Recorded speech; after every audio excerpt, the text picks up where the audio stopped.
तुला शिकवीन चांगलाच धडा या मालिकेत आता पाहायला मिळणार आहे की अधिपतीच्या शाळेचा पहिला दिवस असतो आणि तो वर्गात बसल्यावर अक्षराच्या क्लासच्या टाईमला खूप सारे प्रश्न विचारतो.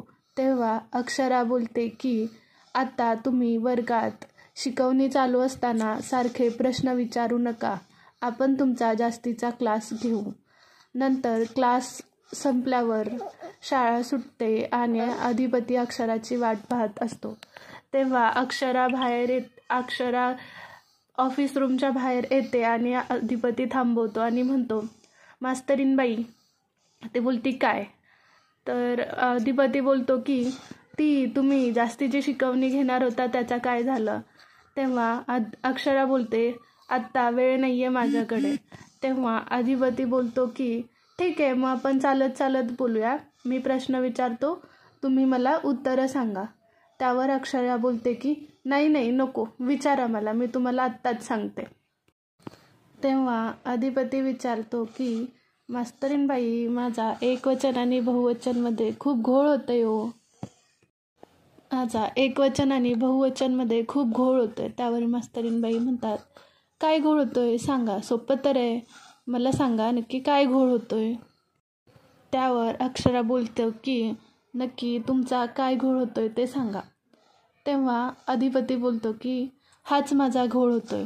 तुम्ही सगळ्या विद्यार्थ्यांना अरेतुरे करता आणि मला अहोजाओ करता.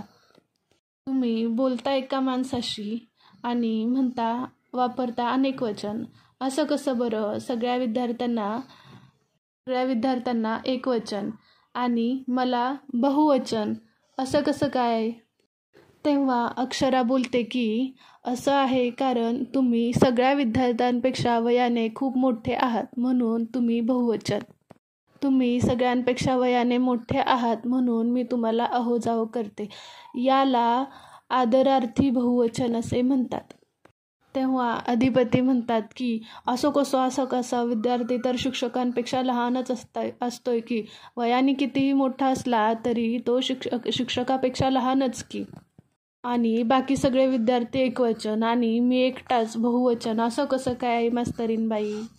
विद्यार्थ्याचा आणि शिक्षकाचा यामध्ये काय वयाचा भाग येत नाही, मला काही कळत नाही मास्तरीणबाई.